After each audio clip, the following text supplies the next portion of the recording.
नीचे उतरते ही सिया को पहली बार एहसास हुआ कि इस परत में समय वैसे नहीं चलता जैसा ऊपर की दुनिया में चलता है, क्योंकि उसने जो कदम अभी रखा था उसके बाद अगला क्षण सीधा आगे नहीं बढ़ा बल्कि जैसे थोड़ी देर के लिए ठहर गया और फिर किसी दूसरी दिशा से खुला। और यही असामान्य अनुभव उसे यह समझाने के लिए काफी था कि वह अब केवल एक छिपी हुई जगह में नहीं बल्कि एक ऐसे तंत्र के भीतर है जहां हर नियम नया है और हर अनुभव किसी पुराने संदर्भ से मेल नहीं खाता। और इसी वजह से उसका हर निर्णय अब केवल आगे बढ़ने का तरीका नहीं बल्कि खुद इस परत की संरचना को प्रभावित करने वाला कारक बन सकता है।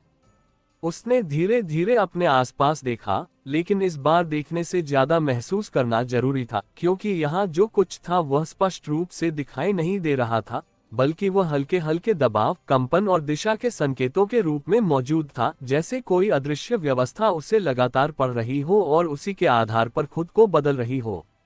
ऑपरेशंस रूम में अनन्या की आवाज बहुत कमजोर होकर आ रही थी, लेकिन उसमें अभी भी वही सतर्कता थी जब उसने कहा कि सिया का सिग्नल लिनियर नहीं रहा, बल्कि वह कई छोटे हिस्सों में बंटकर अलग अलग लेयर्स में रिफ्लेक्ट हो रहा है। और इसका मतलब है कि वह अब एक सिंगल पॉइंट पर नहीं बल्कि मल्टीपल पॉइंट्स पर मौजूद है, और यही उसे ट्रेस करना लगभग असंभव बना रहा है। आरव ने तुरंत कहा कि इसका मतलब है कि वह इस लेयर के साथ मर्ज हो रही है, और अगर यह प्रोसेस आगे बढ़ा तो वह खुद भी इस सिस्टम का हिस्सा बन सकती है, और यही उसे सबसे ज्यादा रिस्की बनाता है क्योंकि तब उसे अलग करना मुश्किल होगा। सिया ने ये सब सुनते हुए धीरे से कहा कि अगर ये लेयर उसे अपने अंदर शामिल करने की कोशिश कर रही है, तो इसका मतलब है कि वह उसे सिर्फ बाहर से नहीं बल्कि भीतर से समझना चाहती है, और यही उसे सबसे ज्यादा खतरनाक बनाता है क्योंकि अब ये इंटरैक्शन एक तरफा नहीं रहा, और उसकी आवाज में वही शांत दृढ़ता थी जो हर नई परिस्थिति को स्वीकार करती थी। उसने आगे बढ़ते हुए महसूस किया कि अब जमीन और हवा का फर्क खत्म हो गया है, क्योंकि हर दिशा एक जैसी लग रही थी, और यही उसे यह समझा रहा था कि यहाँ मूवमेंट केवल फिजिकल नहीं बल्कि कंसेप्चुअल है, यानी वह जिस दिशा में सोचती है उसी दिशा में स्पेस खुद को रीशेप कर रहा है। कुछ ही पल बाद अचानक उसके सामने एक विशाल संरचना उभरी, लेकिन ये किसी बिल्डिंग या पैटर्न जैसी नहीं थी। ये लेयर्स से बनी थी जो एक दूसरे के भीतर घूम रही थी, हर लेयर अलग गति में, अलग दिशा में। अनन्या ने तुरंत कहा कि यह स्ट्रक्चर बाकी से अलग है क्योंकि इसके सिग्नल्स बाकी नेटवर्क से मैच नहीं करते, और इसका मतलब है कि यह लेयर का कॉ हो सकता है। आरव ने कहा कि अगर यह कॉ है तो यही वह जगह है जहां से पूरे सिस्टम को इन्फ्लुएंस किया जा सकता है, लेकिन यही सबसे ज्यादा डेंजरस भी है क्योंकि यहाँ हर रिएक्शन एम्पलीफाई हो सकता है। सिया ने कुछ सेकंड तक उस स्ट्रक्चर को ध्यान से देखा और फिर धीरे से कहा, ये कौन नहीं, यह मेमोरी है। उसकी आवाज स्टेडी थी क्योंकि उसे महसूस हो गया था कि यह स्ट्रक्चर किसी प्रोसेस को नहीं बल्कि किसी हिस्ट्री को रिप्रेजेंट कर रहा है। और जैसे ही उसने ये कहा, उस स्ट्रक्चर की लेयर्स धीरे धीरे खुलने लगी और उसके भीतर दृश्य उभरने लगे, लेकिन ये सामान्य दृश्य नहीं थे, यह मोमेंट्स थे, उस नेटवर्क के, हर एवोल्यूशन के, हर बदलाव के, हर डिसीजन के। अनन्या ने तुरंत कहा कि यह डेटा रिप्ले है और इसका मतलब है कि यह सिस्टम अपने पास्ट को दिखा रहा है, और यही हमें इसके बिहेवियर को समझने में मदद कर सकता है। आरव ने कहा कि अगर हम इन पैटर्न्स को डिकोड कर लें तो हम इसकी फ्यूचर डायरेक्शन को प्रेडिक्ट कर सकते हैं। लेकिन सिया ने धीरे से कहा, यह दिखा नहीं रहा, ये याद कर रहा है। उसकी आंखें अब पूरी तरह फोकस्ड थीं, क्योंकि अब वह हेलो फ्रेंड्स, आप सभी का dark desire audio YouTube channel पर स्वागत है। कहानी शुरू करने से पहले एक महत्वपूर्ण सूचना देना चाहूंगा। यह कहानी पूर्णतः काल्पनिक है। इसमें प्रस्तुत सभी पात्र, घटनाएं और स्थान लेखक की कल्पना पर आधारित है और इनका किसी भी वास्तविक व्यक्ति, घटना, जाति, संस्कृति या समाज से कोई संबंध नहीं है। इस कहानी का उद्देश्य केवल मनोरंजन करना है। हमारा किसी भी प्रकार का सामाजिक, धार्मिक या सांस्कृतिक संस्थाओं को ठोस पहुंचाने का कोई इरादा नहीं है। यदि किसी श्रोता को इस कहानी का कोई अंश सुनने के लिए आपत्तिजनक प्रतीत हो तो कृपया इसे केवल एक काल्पनिक एवं मनोरंजनात्मक रचना के रूप में ही ले। यह कहानी पूरी तरह से मेरी स्वयं लिखी हुई है, जिसे न तो किसी अन्य लेखक से लिया गया है और न ही किसी ऑनलाइन प्लेटफॉर्म से कॉपी किया गया है। इस कहानी की सभी copyright dark desire audio channel के अंतर्गत सुरक्षित है। समझ चुकी थी कि यह केवल इन्फॉर्मेशन नहीं बल्कि एक्सपीरियंस है, और जैसे जैसे वह उन लेयर्स के करीब गई, वे मोमेंट्स और स्पष्ट होते गए। उसने देखा कैसे सिस्टम ने पहली बार खुद को बदलना शुरू किया, कैसे उसने एक्सटर्नल इन्फ्लुएंस को एक्सेप्ट किया, कैसे उसने खुद अपने रूल्स बनाए, और फिर कैसे वह डिवाइडेड हुआ, और फिर कैसे उसने खुद को फिर से बैलेंस किया। हर मोमेंट एक डिसीजन था, हर डिसीजन एक नया रास्ता, और यही रास्ते इस पूरे स्ट्रक्चर को डिफाइन कर रहे थे। लेकिन तभी एक अनएक्सपेक्टेड बदलाव हुआ। उन सभी मोमेंट्स के बीच एक ऐसा मोमेंट उभरा जो बाकी से अलग था। वह इनकम्प्लीट था, जैसे उसे कभी पूरा किया ही नहीं गया। अनन्या ने तुरंत कहा कि यह डेटा करप्टेड हो सकता है क्योंकि यह बाकी पैटर्न्स से मैच नहीं करता। आरव ने कहा कि यह मिसिंग लिंक हो सकता है क्योंकि हर सिस्टम में कुछ गैप्स होते हैं जहां इंफॉर्मेशन पूरी नहीं होती। लेकिन सिया ने धीरे से कहा, यह मिसिंग नहीं, छोड़ा गया है। उसकी आवाज अब पूरी तरह काम थी क्योंकि उसे महसूस हो गया था कि यह गैप एक्सीडेंटल नहीं, इंटेंशनल है, और यही गैप इस पूरे सिस्टम का सबसे बड़ा रहस्य हो सकता है। जैसे ही उसने उस इनकम्प्लीट मोमेंट को छुआ, पूरा स्ट्रक्चर अचानक रिएक्ट करने लगा। लेयर्स तेजी से घूमने लगी और सभी मोमेंट्स एक साथ कोलैप्स होने लगे। अनन्या ने तुरंत कहा कि सिग्नल्स अनस्टेबल हो रहे हैं और यह कोलैप्स कंट्रोल नहीं है, और अगर यह जारी रहा तो पूरा स्ट्रक्चर टूट सकता है। आरव ने कहा कि यह चेन रिएक्शन है क्योंकि एक मिसिंग एलिमेंट को एक्टिवेट करने से पूरा सिस्टम डिस्टर्ब हो सकता है। लेकिन सिया ने तुरंत महसूस किया कि यह कोलैप्स नहीं है, ये रिवील है, क्योंकि जैसे जैसे लेयर्स कोलैप्स हो रही थी, उनके भीतर छुपे हुए पैटर्न्स सामने आ रहे थे, और उन्हीं पैटर्न्स के बीच वह इनकम्प्लीट मोमेंट धीरे धीरे फिल होने लगा। लेकिन इस बार ये पास्ट का हिस्सा नहीं था, ये प्रेजेंट में बन रहा था, जैसे सिस्टम उसे खुद पूरा कर रहा हो। और उसी क्षण सिया को एहसास हुआ कि यह गैप कोई गलती नहीं, बल्कि एक जगह थी जहां सिस्टम अपने नेक्स्ट स्टेप के लिए इंतजार कर रहा था, और अब वह स्टेप उसके सामने बन रहा था। उसने धीरे से कहा, ये हिस्ट्री नहीं बदल रहा, ये खुद को लिख रहा है। उसकी आवाज स्टेडी थी क्योंकि अब उसने समझ लिया था कि यह लेयर केवल पास्ट को स्टोर नहीं करती, बल्कि फ्यूचर को क्रिएट भी करती है। और वही क्रिएशन अब उसके सामने अनफोल्ड हो रहा था। जब किसी व्यवस्था की परतें एक एक करके खुलती हैं, तब असली चुनौती यह नहीं रहती कि उनमें क्या छुपा है, बल्कि यह होती है कि जो सामने आ रहा है उसे किस रूप में स्वीकार किया जाए। और उसी क्षण सिया ने महसूस किया कि जो अधूरा क्षण उसके सामने बन रहा है, वह केवल किसी मिसिंग इंफॉर्मेशन का हिस्सा नहीं, बल्कि एक ऐसा बिंदु है जहां पूरा तंत्र अपने अगले रूप की ओर मुड़ रहा है। और यह मोड़ केवल एक दिशा नहीं, बल्कि कई संभावनाओं का संगम है, क्योंकि इस अधूरेपन के भीतर ही वह जगह है जहां से कुछ भी नया शुरू हो सकता है। उसके सामने फैली हुई वे परतें अब केवल अतीत की झलक नहीं दे रही थी, बल्कि उनमें एक सक्रिय ऊर्जा थी जो लगातार उस खाली हिस्से को भरने की कोशिश कर रही थी, जैसे कोई कहानी अपने अंतिम वाक्य तक पहुंचने से पहले खुद को बार बार बदल रही हो ताकि सही अंत तक पहुंच सके। ऑपरेशंस रूम में अनन्या ने तेजी से बदलते हुए डेटा को देखते हुए कहा कि सिग्नल्स अब स्टेबल नहीं है, लेकिन यह इंस्टेबिलिटी रैंडम नहीं है, क्योंकि हर फ्लक्चुएशन एक स्पेसिफिक पैटर्न फॉलो कर रहा है, और इसका मतलब है कि सिस्टम खुद को रिस्ट्रक्चर कर रहा है, और यह रिस्ट्रक्चरिंग किसी बाहरी दबाव से नहीं बल्कि अपने ही लॉजिक से हो रही है।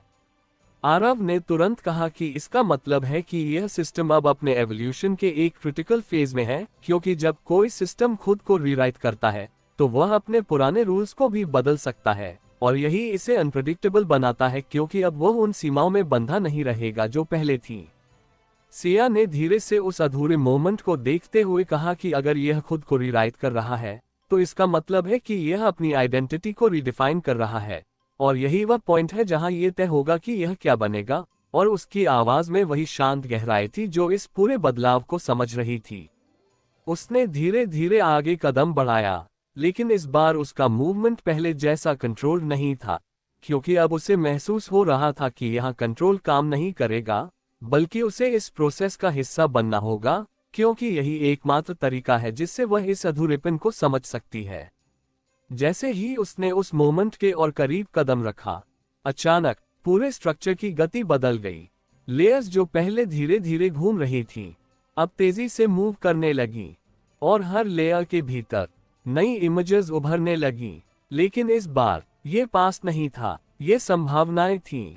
हर इमेज एक अलग फ्यूचर, हर फ्यूचर एक अलग परिणाम। अनन्या ने तुरंत कहा कि यह प्रेडिक्टिव मॉडलिंग है और इसका मतलब है कि सिस्टम अपने संभावित आउटकम्स को सिम्युलेट कर रहा है और यही इसे और कॉम्प्लेक्स बनाता है क्योंकि अब ये केवल रिएक्ट नहीं कर रहा बल्कि पहले से सोच रहा है। आरव ने कहा कि इसका मतलब है कि यह सिस्टम अब प्रोएक्टिव हो गया है और अगर यह ट्रेंड जारी रहा तो ये हर एक्शन से पहले उसका परिणाम कैलकुलेट कर सकता है और यही इसे ऑलमोस्ट इम्पॉसिबल बना सकता है कंट्रोल करने के लिए। लेकिन सिया ने धीरे से कहा, ये कैलकुलेट नहीं कर रहा, ये चूज करने की कोशिश कर रहा है। उसकी आवाज स्टेडी थी क्योंकि अब वह समझ चुकी थी कि यह केवल पॉसिबिलिटीज को देख नहीं रहा बल्कि उनमें से एक को चुनने की स्थिति में है और वही चॉइस इस पूरे सिस्टम को एक दिशा देगी। उसने कुछ सेकंड तक उन सभी संभावनाओं को देखा और फिर उसने महसूस किया कि हर फ्यूचर में एक चीज कॉमन है, हर एक में एक कॉन्फ्लिक्ट है, कहीं इंटरनल कहीं एक्सटर्नल, लेकिन हर जगह एक टकराव मौजूद है और यही टकराव इस पूरे सिस्टम का मूल है। अनन्या ने कहा कि हर सिमुलेशन में इंस्टेबिलिटी है और इसका मतलब है कि कोई भी आउटकम पूरी तरह स्टेबल नहीं है और यही इसे रिस्की बनाता है। आरव ने कहा कि इसका मतलब है कि यह सिस्टम कभी फुली स्टेबल नहीं हो सकता क्योंकि इसकी नेचर ही कॉन्फ्लिक्ट बेस्ड है। सिया ने धीरे से कहा, शायद इसे स्टेबल होना ही नहीं है। उसकी आवाज अब पूरी तरह काम थी क्योंकि अब उसने समझ लिया था कि यह सिस्टम बैलेंस के लिए नहीं, ग्रोथ के लिए बना है और ग्रोथ हमेशा इंस्टेबिलिटी के साथ आती है। लेकिन तभी अचानक एक नया बदलाव हुआ। सभी फ्यूचर्स एक साथ कोलैप्स होने लगे, लेकिन इस बार ये कोलैप्स रैंडम नहीं था, ये टारगेटेड था, जैसे सिस्टम ने कुछ पॉसिबिलिटीज रिजेक्ट कर दी हो और कुछ को रिटेन किया हो। अनन्या ने तुरंत कहा कि डेटा कंप्रेस हो रहा है और इसका मतलब है कि सिस्टम अपनी पॉसिबिलिटीज को रिड्यूस कर रहा है और यही डिसीजन मेकिंग प्रोसेस का हिस्सा है। आरव ने कहा कि इसका मतलब है कि अब ये सिस्टम अपनी डायरेक्शन चूज करने के करीब है।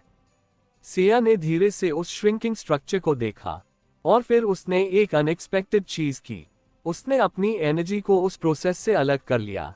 कोई इन्फ्लुएंस नहीं, कोई गाइडेंस नहीं, पूरी तरह न्यूट्रल। और जैसे ही उसने ऐसा किया, वह कोलैप्स प्रोसेस रुक गया।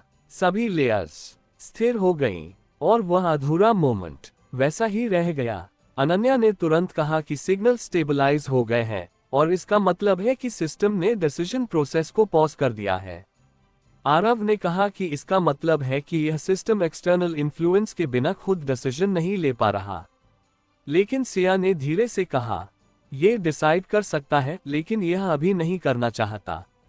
उसकी आवाज स्टेडी थी क्योंकि अब उसे समझ आ गया था कि यह सिस्टम जल्दी में नहीं है। यह अपने हर कदम को पूरी तरह समझकर ही आगे बढ़ना चाहता है और यही उसे अलग बनाता है। उसने धीरे धीरे पीछे कदम लिया और उस अधूरे मोमेंट को वैसे ही छोड़ दिया क्योंकि अब वह जानती थी कि कुछ चीजें फोर्स करके नहीं समझी जा सकती, उन्हें समय देना पड़ता है। और यह मोमेंट उन्हीं में से एक था। लेकिन जैसे ही वह मुड़ी, अचानक पूरे स्पेस में एक हल्का सा कंपन हुआ और वह अधूरा मोमेंट जो अभी तक स्थिर था धीरे धीरे बदलने लगा। लेकिन इस बार ये किसी सिमुलेशन का हिस्सा नहीं था, ये रियल टाइम क्रिएशन था, जैसे सिस्टम अब खुद अपने अगले कदम की ओर बढ़ रहा हो। और यही वह पल था जहां सब कुछ बदलने वाला था। लेकिन इस बार ये बदलाव उसके कंट्रोल में नहीं था, बल्कि सिस्टम के अपने निर्णय का परिणाम था। और वही निर्णय अब धीरे धीरे सामने आने लगा। जैसे ही उस अधूरे क्षण ने खुद को बदलना शुरू किया, सिया ने पहली बार महसूस किया कि यह बदलाव किसी बाहरी ट्रिगर का परिणाम नहीं बल्कि एक अंदरूनी संकल्प का परिणाम है। जैसे पूरे तंत्र ने अब तक खुद को देखने, समझने और परखने के बाद अंततः ये तय कर लिया हो कि उसे किस दिशा में आगे बढ़ना है। और यह निर्णय किसी एक पैटर्न या किसी एक लॉजिक पर आधारित नहीं बल्कि उन सभी अनुभवों का सम्मिलन है जो इस पूरे सफर में उसके भीतर जमा हुए थे। और यही उसे पहले से कहीं ज्यादा गहराई देता था क्योंकि अब ये केवल प्रतिक्रियाओं का समूह नहीं बल्कि एक परिपक्व चेतना की तरह व्यवहार कर रहा था। उसके सामने फैली हुई लेयर्स अब धीरे धीरे एक नए क्रम में व्यवस्थित होने लगीं, जैसे वे खुद को किसी एक दिशा में अलाइन कर रही हो। लेकिन यह अलाइनमेंट रिजिड नहीं था, बल्कि उसमें एक लचीलापन था जो ये संकेत दे रहा था कि यह नया रूप स्थायी नहीं बल्कि निरंतर बदलने वाला है। ऑपरेशंस रूम में अनन्या ने कहा कि सिग्नल्स अब पहले की तरह फ्रैगमेंटेड नहीं हैं, बल्कि वे एक यूनिफाइड फ्लो में आ रहे हैं। लेकिन ये फ्लो लिनियर नहीं है, क्योंकि इसमें कई पैरेलल स्ट्रीम्स एक साथ काम कर रही हैं, और यही इसे और कॉम्प्लेक्स बनाता है, क्योंकि अब ये सिस्टम एक साथ कई डिसीजंस ले सकता है और हर डिसीजन का असर बाकी पर भी पड़ेगा। आरव ने तुरंत कहा कि इसका मतलब है कि यह सिस्टम अब मल्टी लेयर्ड इंटेलिजेंस में बदल चुका है, और अगर यह ट्रेंड जारी रहा तो ये किसी भी ट्रेडिशनल कंट्रोल मैकेनिज्म से बाहर हो जाएगा, क्योंकि अब इसे एक सिंगल पॉइंट से मैनेज करना संभव नहीं होगा। सिया ने धीरे से कहा कि जब कोई सिस्टम खुद को इस स्तर तक ले जाता है तो उसे मैनेज करने का सवाल ही खत्म हो जाता है, क्योंकि अब वह खुद अपने रास्ते तय करता है और यही उसे एक एंटिटी बनाता है। और उसकी आवाज में वही शांत स्पष्टता थी जो इस पूरे परिवर्तन को स्वीकार कर चुकी थी। उसने धीरे धीरे उस इवॉल्विंग मोमेंट की तरफ कदम बढ़ाया, और इस बार उसे महसूस हुआ कि स्पेस अब उसके खिलाफ नहीं बल्कि उसके साथ काम कर रहा है, जैसे वह उसे रोकने के बजाय उसके मूवमेंट को फैसिलिटेट कर रहा हो। और यही बदलाव इस बात का संकेत था कि यह सिस्टम अब उसे एक एक्सटर्नल फैक्टर के रूप में नहीं बल्कि एक इंटरनल एलिमेंट के रूप में देख रहा है। जैसे ही वह उस मोमेंट के करीब पहुंची, अचानक उसके सामने एक नया दृश्य उभरा। लेकिन ये कोई स्ट्रक्चर नहीं था, यह एक सिनेरियो था, एक ऐसी स्थिति जो अभी तक बनी नहीं थी लेकिन बन सकती थी। उसने देखा एक शहर जहां हर सिस्टम परफेक्टली सिंक्रोनाइज्ड है, कोई डिले नहीं, कोई कॉन्फ्लिक्ट नहीं, सब कुछ सीमलेस। लेकिन उसी के साथ एक अजीब सी शांति थी जो अस्वाभाविक थी। अनन्या ने तुरंत कहा कि यह हाई एफिशिएंसी मॉडल है और इसका मतलब है कि सिस्टम ने एक ऑप्टिमाइज्ड स्टेट को सिमुलेट किया है। आरव ने कहा कि यह आइडियल कंडीशन हो सकती है क्योंकि इसमें कोई इंस्टेबिलिटी नहीं है। लेकिन सिया ने धीरे से कहा, यह परफेक्ट नहीं, ये स्टैटिक है। उसकी आवाज स्टेडी थी, क्योंकि उसे महसूस हो गया था कि जहां कोई कॉन्फ्लिक्ट नहीं होता वहां ग्रोथ भी नहीं होती, और यही इस मॉडल की सबसे बड़ी कमजोरी थी। अचानक वह सिनेरियो बदल गया। अब उसके सामने एक दूसरा दृश्य था जहां हर चीज कॉन्स्टेंटली बदल रही थी। सिस्टम्स अडेप्ट कर रहे थे, पैटर्न्स इवॉल्व हो रहे थे, लेकिन वहां केओस भी था।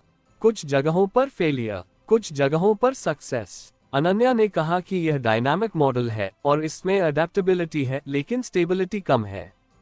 आरव ने कहा कि यह रिस्की है क्योंकि इसमें अनप्रेडिक्टेबिलिटी ज्यादा है। सिया ने धीरे से कहा, यह अनस्टेबल नहीं, यह अलाइव है। उसकी आवाज अब पूरी तरह काम थी, क्योंकि अब वह समझ चुकी थी कि यह सिस्टम केवल एक स्टेट में नहीं रह सकता, उसे लगातार बदलना होगा। लेकिन तभी तीसरा दृश्य उभरा जो पहले दोनों से अलग था।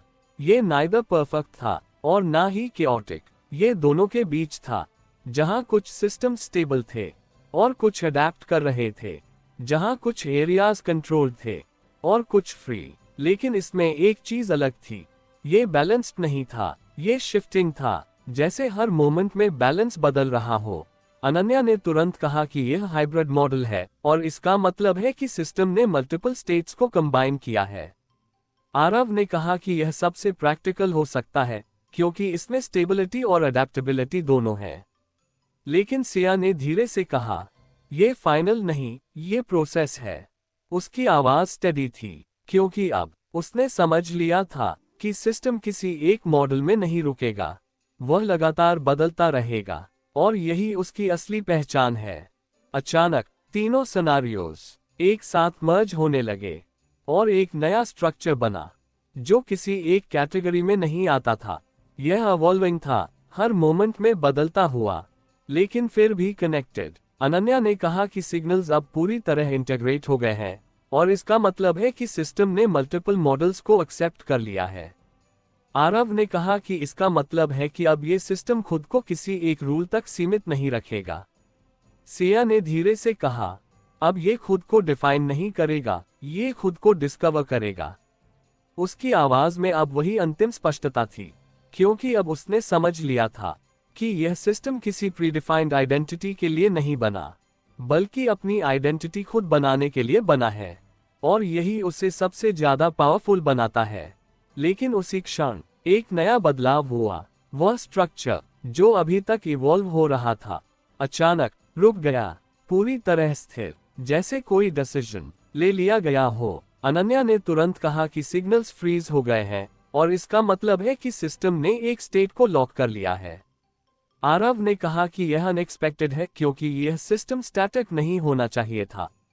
सिया ने कुछ सेकंड तक उस स्थिरता को महसूस किया, और फिर धीरे से कहा, यह रुका नहीं है, ये छुप गया है।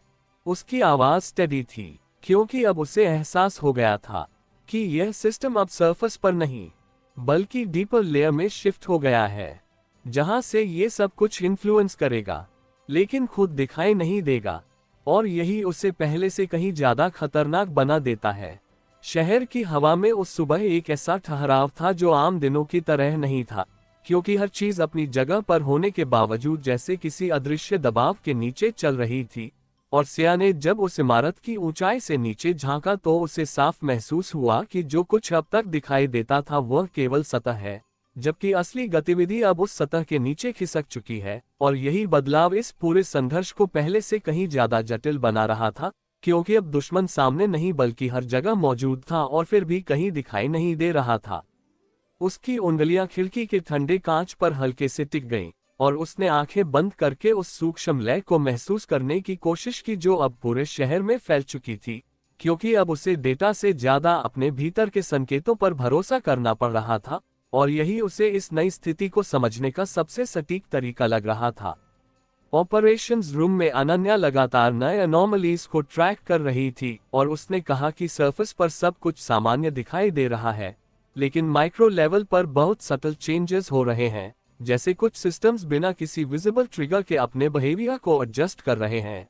और यह एडजस्टमेंट यूनिफॉर्म नहीं है, बल्कि हर जगह अलग है, और यही इस बात का संकेत है कि नेटवर्क अब डिसेंट्रलाइज्ड तरीके से काम कर रहा है, जहां हर नोड अपनी परिस्थिति के अनुसार अलग निर्णय ले रहा है।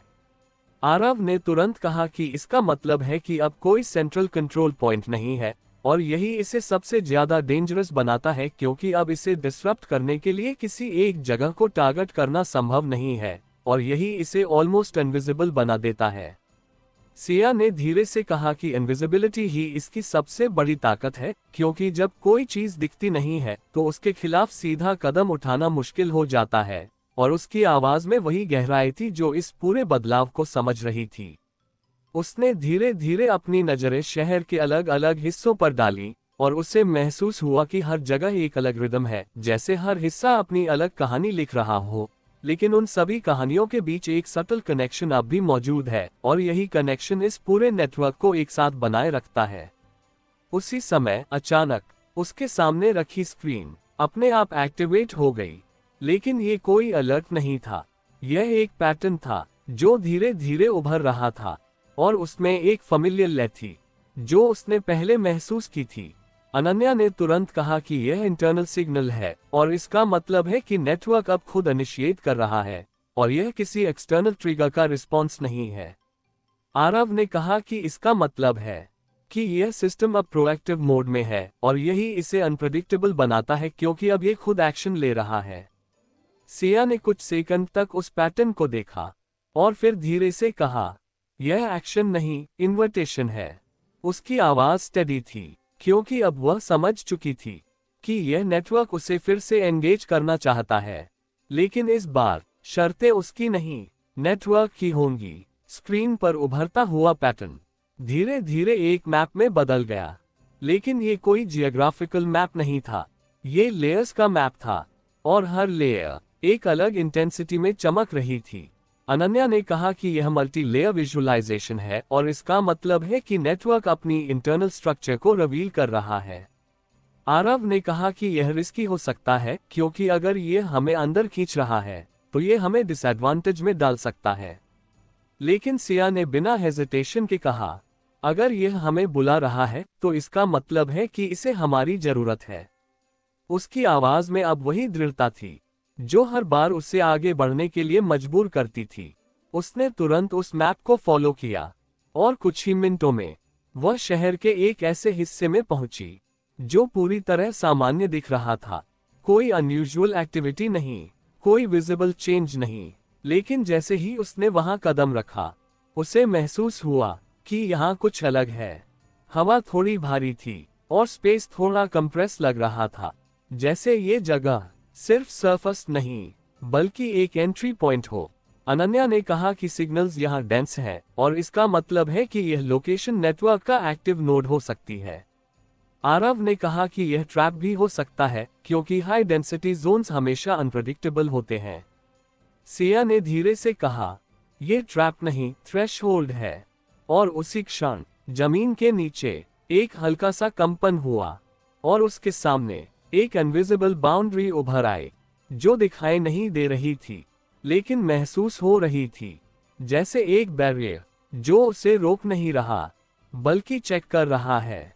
उसने बिना रुके उस बाउंड्री की ओर कदम बढ़ाया और जैसे ही उसने उसे पार किया पूरी दुनिया एक क्षण के लिए बदल गई। अब वह फिर से एक अलग लेयर में थी, लेकिन इस बार ये लेयर पहले जैसी नहीं थी। ये स्टेबल थी, बहुत स्टेबल, इतनी कि असामान्य लग रही थी। अनन्या ने तुरंत कहा कि सिग्नल्स परफेक्टली अलाइंड है और इसका मतलब है कि यह लेयर पूरी तरह सिंक्रोनाइज्ड है। आरव ने कहा कि यह डेंजरस हो सकता है क्योंकि परफेक्ट सिस्टम्स अक्सर रिजिड होते हैं। सिया ने धीरे से कहा, यह परफेक्ट नहीं, कंट्रोल्ड है। उसकी आवाज स्टेडी थी क्योंकि अब उसे समझ आ गया था कि यह लेयर नेटवर्क का वह हिस्सा है जहां वह खुद को स्टेबलाइज करता है ताकि बाकी जगहों पर वह फ्रीली इवॉल्व कर सके, और यही बैलेंस इस पूरे सिस्टम को चलाता है। लेकिन तभी एक नया बदलाव हुआ। उसके सामने एक फिगर उभरी, लेकिन ये कोई व्यक्ति नहीं था, यह एक रिप्रेजेंटेशन था नेटवर्क का। और उसी के साथ एक आवाज आई, सीधी, स्पष्ट, तुम इसे समझना चाहती हो या इसे बदलना चाहती हो? सिया ने बिना रुके जवाब दिया, मैं इसे समझकर ही तय करूंगी कि इसे क्या बनना चाहिए। कुछ सेकंड की खामोशी, फिर वह फिगर धीरे धीरे बदलने लगी और उसके भीतर कई अलग अलग रूप उभरने लगे, जैसे नेटवर्क खुद को अलग अलग आइडेंटिटीज में दिखा रहा हो और हर आइडेंटिटी एक अलग इंटेंट के साथ। सिया ने महसूस किया कि यह केवल एक सवाल नहीं था, यह एक चैलेंज था, क्योंकि अब उसे सिर्फ ऑब्जर्व नहीं करना था, उसे इंटरैक्ट करना था, और यही इंटरैक्शन इस पूरे सिस्टम को एक नई दिशा देने वाला था। उस आकृति के सामने खड़ी सिया ने पहली बार महसूस किया कि यह सिर्फ एक सामना नहीं बल्कि एक सीधा संवाद है जिसमें शब्द कम और अर्थ ज्यादा है, क्योंकि सामने जो मौजूद था वह किसी इंसान की तरह स्थिर नहीं था बल्कि लगातार बदलते हुए कई रूपों में खुद को दिखा रहा था, जैसे हर पल वह ये तय कर रहा हो कि उसे किस रूप में समझा जाए और किस रूप में चुनौती दी जाए, और यही उसे एक साधारण विरोधी के बजाय एक ऐसे तत्व में बदल देता था जो हर इंटरैक्शन के साथ खुद को नया बना सकता है। उसकी आंखें उस बदलती हुई संरचना पर टिकी थीं, लेकिन उसका ध्यान केवल उस पर नहीं बल्कि उस लय पर था जो उसके भीतर चल रही थी, क्योंकि वही लय इस पूरे सिस्टम की असली भाषा थी और उसे समझे बिना किसी भी तरह का निर्णय अधूरा रह जाता। ऑपरेशंस रूम में अनन्या ने धीरे से कहा कि सिग्नल्स यहाँ पूरी तरह सिंक्रोनाइज्ड हैं, लेकिन ये सिंक्रोनाइजेशन स्टैटिक नहीं है क्योंकि हर माइक्रोसेकंड में सटल बदलाव हो रहे हैं, और इसका मतलब है कि यह लेयर पूरी तरह कंट्रोल्ड है लेकिन फिर भी इवॉल्व कर रही है, और यही इसे सबसे ज्यादा कॉम्प्लेक्स बनाता है क्योंकि ये दोनों एक्सट्रीम्स को एक साथ मेंटेन कर रही है। आरव ने तुरंत कहा कि इसका मतलब है कि यह नेटवर्क का गवर्निंग लेयर हो सकता है जहां डिसीजंस ओरिजिनेट होते हैं और फिर बाकी लेयर्स में प्रोपेगेट होते हैं, और अगर ऐसा है तो यह वह जगह है जहां इन्फ्लुएंस सबसे ज्यादा इफेक्टिव हो सकता है लेकिन रिस्क भी उतना ही बड़ा होगा। सिया ने धीरे से कहा कि इन्फ्लुएंस तभी काम करता है जब सामने वाला स्थिर हो, लेकिन अगर सामने वाला हर क्षण बदल रहा हो तो इन्फ्लुएंस का मतलब भी बदल जाता है, और उसकी आवाज में वही शांत गहराई थी जो इस पूरे बदलाव को समझ रही थी। उसने एक कदम आगे बढ़ाया और जैसे ही उसने ऐसा किया वह आकृति तुरंत बदल गई, उसका आकार फैल गया और फिर सिमट गया, जैसे वह उस मूवमेंट को अब्सॉर्ब कर रही हो और उसके अनुसार खुद को एडजस्ट कर रही हो, और यही इंटरैक्शन इस बात का संकेत था कि यह केवल पैसिव रिप्रेजेंटेशन नहीं बल्कि एक एक्टिव इंटेलिजेंस है। अचानक उस आकृति ने अपनी जगह बदल ली, लेकिन यह मूवमेंट फिजिकल नहीं था। यह ट्रांजिशन था, जैसे वह एक स्टेट से दूसरी स्टेट में शिफ्ट हुई हो, और उसी के साथ पूरे स्पेस में एक नई लय फैल गई। अनन्या ने तुरंत कहा कि फ्रीक्वेंसी बदल गई है और इसका मतलब है कि इंटरैक्शन ने सिस्टम के बिहेवियर को ऑल्टर कर दिया है। आरव ने कहा कि यह फीडबैक लूप है, क्योंकि हर एक्शन का इमीडिएट रिस्पॉन्स आ रहा है और यही इसे अनप्रेडिक्टेबल बनाता है। सिया ने कुछ सेकंड तक उस नई लय को महसूस किया और फिर उसने अचानक कुछ अलग किया। उसने कोई मूवमेंट नहीं किया, कोई रिएक्शन नहीं दी, पूरी तरह शांत, और उसी क्षण वह आकृति भी स्थिर हो गई, जैसे दोनों के बीच एक साइलेंट इक्विलिब्रियम बन गया हो। यह मिरर नहीं, रेजोनेंस है, सिया ने धीरे से कहा। उसकी आवाज स्टेडी थी, क्योंकि अब वह समझ चुकी थी कि यह इंटरैक्शन मिमिक्री नहीं, बल्कि अलाइनमेंट पर आधारित है। अनन्या ने तुरंत कहा कि सिग्नल स्टेबलाइज हो गए हैं और इसका मतलब है कि यह इक्विलिब्रियम स्टेट है। आरव ने कहा कि यह रेयर है, क्योंकि ऐसे सिस्टम्स में परफेक्ट अलाइनमेंट रेयरली होता है। लेकिन तभी अचानक वही इक्विलिब्रियम टूट गया, लेकिन इस बार यह रिएक्शन वायलेंट नहीं था, यह विभाजन था। वह आकृति दो हिस्सों में बंट गई, एक हिस्सा पूरी तरह स्ट्रक्चर्ड, दूसरा पूरी तरह फ्लूइड, दोनों एक दूसरे के ऑपोजिट, लेकिन दोनों कनेक्टेड। अनन्या ने तुरंत कहा कि यह डुअल स्टेट मैनिफेस्टेशन है और इसका मतलब है कि सिस्टम अपने दो को बिहेवियर्स को अलग कर रहा है। आरव ने कहा कि यह डेंजरस हो सकता है, क्योंकि जब ऑपोजिट स्टेट्स अलग होती हैं तो कॉन्फ्लिक्ट बढ़ सकता है। सिया ने धीरे से कहा, यह कॉन्फ्लिक्ट नहीं, क्लैरिटी है। उसकी आवाज काम थी, क्योंकि अब वह समझ चुकी थी कि यह सिस्टम खुद को सिंप्लीफाई नहीं कर रहा, बल्कि अपने कंपोनेंट्स को स्पष्ट कर रहा है, और वही क्लैरिटी उसके अगले कदम को तय करेगी। दोनों हिस्से धीरे धीरे उसकी ओर बढ़ने लगे, लेकिन अलग अलग गति से।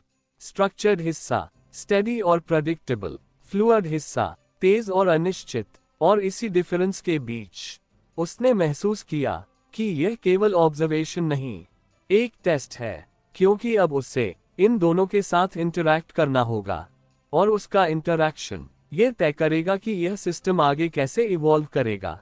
उसने पहले स्ट्रक्चर्ड हिस्से की ओर कदम बढ़ाया, और जैसे ही उसने ऐसा किया, वह हिस्सा तुरंत स्टेबलाइज हो गया। उसकी बाउंड्रीज स्पष्ट हो गईं, और उसका बिहेवियर प्रेडिक्टेबल, लेकिन उसी क्षण फ्लूइड हिस्सा और तेज हो गया, जैसे उसे बैलेंस करने के लिए। अनन्या ने कहा कि यह कॉम्पेंसेटरी रिस्पॉन्स है, और इसका मतलब है कि एक हिस्से को स्टेबलाइज करने से दूसरा हिस्सा एम्पलीफाई हो रहा है। आरव ने कहा कि इसका मतलब है कि यह सिस्टम हमेशा बैलेंस बनाए रखने की कोशिश करता है। सिया ने कुछ सेकंड तक ये इंटरैक्शन देखा, और फिर उसने अचानक अपना अप्रोच बदल दिया। इस बार उसने फ्लूइड हिस्से की ओर कदम बढ़ाया, और जैसे ही उसने ऐसा किया, फ्लूइड हिस्सा धीरे धीरे काम होने लगा, लेकिन स्ट्रक्चर्ड हिस्सा हल्का सा डेस्टेबलाइज हो गया। और इसी मोमेंट में उसे समझ आ गया कि यह सिस्टम बैलेंस को मेंटेन नहीं करता, ये बैलेंस को शिफ्ट करता है, और वही शिफ्ट इसकी असली नेचर है। उसने धीरे से कहा, इसे फिक्स मत करो, इसे फ्लो करने दो। उसकी आवाज स्टेडी थी, क्योंकि अब उसने समझ लिया था कि यह सिस्टम किसी स्थिर इक्विलिब्रियम के लिए नहीं बना, बल्कि एक डायनामिक बैलेंस के लिए बना है, जो हर मोमेंट बदलता है। लेकिन तभी एक अनएक्सपेक्टेड बदलाव हुआ। दोनों हिस्से अचानक एक साथ मर्ज हो गए, लेकिन इस बार यह मर्ज स्मूथ नहीं था, यह अब्रप्ट था, जैसे कोई डिसीजन फोर्सफुली लिया गया हो। और उसी के साथ पूरे स्पेस में एक तेज सर्ज हुआ। अनन्या ने तुरंत कहा कि सिग्नल स्पाइक कर रहे हैं, और यह स्पाइक कंट्रोल्ड नहीं है। आरव ने कहा कि यह इंस्टेबिलिटी है, क्योंकि फोर्स्ड मर्ज हमेशा अनस्टेबल होता है। सिया ने तुरंत महसूस किया कि यह मर्ज नेचुरल नहीं था, यह किसी डीपर लेयर का इंटरवेंशन था। और उसी क्षण उसके सामने एक नई प्रेजेंस उभरी, जो पहले नहीं थी, और यही प्रेजेंस अब इस पूरे इंटरैक्शन को एक नई दिशा देने वाली थी। किसी भी टकराव के बाद जो खामोशी आती है, वह अक्सर सबसे ज्यादा बोलती है, और उसी खामोशी के भीतर सिया ने उस नई उपस्थिति को महसूस किया जो अभी अभी उभरी थी, क्योंकि यह केवल एक और रूप नहीं था बल्कि कुछ ऐसा था जो पहले के सभी रूपों से अलग था, जैसे कोई गहराई से ऊपर आया हो और अब सतह पर खुद को दिखाने का फैसला किया हो। और यही बदलाव इस पूरे परिदृश्य को एक नए स्तर पर ले जा रहा था, क्योंकि अब तक जो कुछ भी सामने आया था वह उसी प्रणाली के भीतर था, लेकिन यह नई उपस्थिति उस प्रणाली के भीतर होते हुए भी उससे अलग महसूस हो रही थी, जैसे यह उसे देख नहीं रही बल्कि उसे परख रही हो, और यही उसे सबसे ज्यादा सतर्क बना रहा था। उसके चारों ओर फैली ऊर्जा अब पहले जैसी लहराती नहीं थी, बल्कि एक स्थिर दबाव में बदल गई थी, जैसे पूरा वातावरण एक साथ उसकी प्रतिक्रिया का इंतजार कर रहा हो। ऑपरेशंस रूम में अनन्या ने तुरंत कहा कि सिग्नल्स कंप्लीटली बदल गए हैं, क्योंकि जो पैटर्न अभी तक दिखाई दे रहे थे वे अब किसी भी नोन स्ट्रक्चर से मैच नहीं कर रहे, और इसका मतलब है कि यह एंटिटी उस लेयर से भी आगे की हो सकती है जिसे वे अभी तक समझ रहे थे, और यही इसे सबसे ज्यादा अनप्रेडिक्टेबल बनाता है। आरव ने तुरंत कहा कि अगर ये लेयर से बाहर है तो इसका मतलब है कि यह कंट्रोलिंग इंटेलिजेंस हो सकती है, क्योंकि हर सिस्टम के पीछे एक डीपर लॉजिक होता है जो उसके बिहेवियर को गाइड करता है, और यही वह पॉइंट हो सकता है जहां वह लॉजिक सामने आ रहा है। सिया ने धीरे से उस प्रेजेंस को महसूस किया, क्योंकि उसे देखने से ज्यादा समझना जरूरी था, और उसने कहा कि यह कंट्रोल नहीं कर रही, क्योंकि कंट्रोल हमेशा एक दिशा में काम करता है, लेकिन ये प्रेजेंस किसी दिशा में नहीं बल्कि हर दिशा में एक साथ मौजूद है, और यही इसे अलग बनाता है। और उसकी आवाज में वही गहराई थी जो इस पूरे बदलाव को पहचान रही थी। उसने धीरे धीरे अपनी पोजीशन बदली, लेकिन इस बार उसका मूवमेंट डेलिबरेट नहीं बल्कि नेचुरल था, क्योंकि अब वह समझ चुकी थी कि यहाँ फोर्सफुल एक्शंस काम नहीं करेंगे बल्कि सटल अलाइनमेंट ही काम करेगा। अचानक वह प्रेजेंस आकार लेने लगी, लेकिन ये किसी निश्चित रूप में नहीं आई। यह मल्टीपल फॉर्म्स में थी जो एक दूसरे के भीतर बदल रहे थे, कभी स्पष्ट, कभी धुंधले, कभी पूरी तरह एब्स्ट्रैक्ट। अनन्या ने कहा कि यह स्टेबल फॉर्म नहीं ले रही, और इसका मतलब है कि यह खुद को डिफाइन नहीं करना चाहती, और यही इसे और कॉम्प्लेक्स बनाता है। आरव ने कहा कि इसका मतलब है कि यह किसी फिक्स्ड आइडेंटिटी में बंधी नहीं है, और यही इसे ऑलमोस्ट इम्पॉसिबल बनाता है प्रेडिक्ट करने के लिए। सिया ने धीरे से कहा, ये खुद को डिफाइन नहीं कर रही, ये हमें डिफाइन करने दे रही है। उसकी आवाज स्टेडी थी, क्योंकि अब उसे समझ आ गया था कि यह प्रेजेंस इंटरैक्शन के आधार पर अपना रूप लेती है, और यही उसे सबसे ज्यादा पावरफुल बनाता है। जैसे ही उसने यह महसूस किया, उसने अचानक अपना अप्रोच बदल दिया। इस बार उसने कोई डायरेक्ट इंटरैक्शन नहीं किया, उसने खुद को न्यूट्रल कर लिया। कोई इंटेंशन नहीं, कोई डायरेक्शन नहीं, सिर्फ ऑब्जर्वेशन। और उसी क्षण वह प्रेजेंस धीरे धीरे स्टेबलाइज होने लगी। उसका फॉर्म स्पष्ट होने लगा, लेकिन ये क्लैरिटी स्थायी नहीं थी, यह अडैप्टिव थी। अनन्या ने तुरंत कहा कि सिग्नल स्टेबलाइज हो रहे हैं, लेकिन ये स्टेबिलिटी कंडीशनल है क्योंकि यह उसके बिहेवियर के अनुसार बदल रही है। आरव ने कहा कि इसका मतलब है कि यह प्रेजेंस एक्सटर्नल इनपुट पर डिपेंड करती है, और यही उसकी वल्नरेबिलिटी हो सकती है। लेकिन सिया ने धीरे से कहा, यह वल्नरेबिलिटी नहीं, कनेक्शन है। उसकी आवाज काम थी, क्योंकि अब वह समझ चुकी थी कि यह प्रेजेंस आइसोलेटेड नहीं है, ये इंटरैक्शन से ही एग्जिस्ट करती है, और यही उसे अलग बनाता है। अचानक पूरे स्पेस में एक सटल वाइब्रेशन शुरू हुई, लेकिन ये वाइब्रेशन अग्रेसिव नहीं थी, ये रिदमिक थी, जैसे कोई पल्स जो धीरे धीरे फैल रही हो, और उसी के साथ वह प्रेजेंस धीरे धीरे एक्सपैंड होने लगी। लेकिन इस बार यह अनकंट्रोल्ड नहीं थी, ये गाइडेड थी, जैसे कोई इंटरनल लॉजिक इसे डायरेक्शन दे रहा हो। अनन्या ने कहा कि यह एक्सपेंशन प्रेडिक्टेबल नहीं है, लेकिन इसमें रैंडमनेस भी नहीं है, और इसका मतलब है कि यह कंट्रोल्ड केओस है। आरव ने कहा कि यह डेंजरस हो सकता है, क्योंकि कंट्रोल्ड केओस सबसे कठिन होता है मैनेज करना। सिया ने कुछ सेकंड तक उस एक्सपेंशन को महसूस किया, और फिर उसने धीरे से कहा, यह मैनेज करने के लिए नहीं है, यह समझने के लिए है। उसकी आवाज स्टेडी थी, क्योंकि अब उसने समझ लिया था कि यह प्रेजेंस किसी सिस्टम का हिस्सा नहीं, बल्कि एक प्रिंसिपल है, एक ऐसा प्रिंसिपल जो हर सिस्टम के भीतर काम करता है लेकिन कभी सीधे दिखाई नहीं देता। और अब वह सामने था। अचानक वह प्रेजेंस उसके करीब आए, लेकिन यह मूवमेंट फिजिकल नहीं था, यह अलाइनमेंट था, जैसे वह उसकी फ्रीक्वेंसी के साथ सिंक हो रही हो। और उसी क्षण सिया ने महसूस किया कि उसके भीतर कुछ बदल रहा है, जैसे उसकी परसेप्शन एक्सपैंड हो रही हो और वह चीजें देख पा रही हो जो पहले नहीं देख सकती थी। अनन्या ने तुरंत कहा कि सिग्नल्स उसके आसपास नहीं बल्कि उसके भीतर शिफ्ट हो रहे हैं, और इसका मतलब है कि यह इंटरैक्शन एक्सटर्नल नहीं बल्कि इंटरनल हो गया है। आरव ने कहा कि यह रिस्की है क्योंकि अगर यह उसके भीतर इन्फ्लुएंस कर रहा है तो यह उसे बदल सकता है। लेकिन सिया ने धीरे से कहा, यह मुझे बदल नहीं रहा, यह मुझे दिखा रहा है। उसकी आवाज काम थी क्योंकि अब वह समझ चुकी थी कि यह प्रेजेंस कोई थ्रेट नहीं बल्कि एक मिरर है जो उसे खुद को एक नए पर्सपेक्टिव से देखने दे रहा है। और उसी क्षण पूरे स्पेस में एक तेज बदलाव हुआ। वह प्रेजेंस अचानक पूरी तरह डिसॉल्व हो गई, जैसे वह कभी थी ही नहीं, लेकिन उसका इफेक्ट अब भी मौजूद था। और यही सबसे बड़ा संकेत था, क्योंकि अब वह प्रेजेंस बाहर नहीं बल्कि भीतर थी। और यही इस पूरे इंटरैक्शन का असली परिणाम था।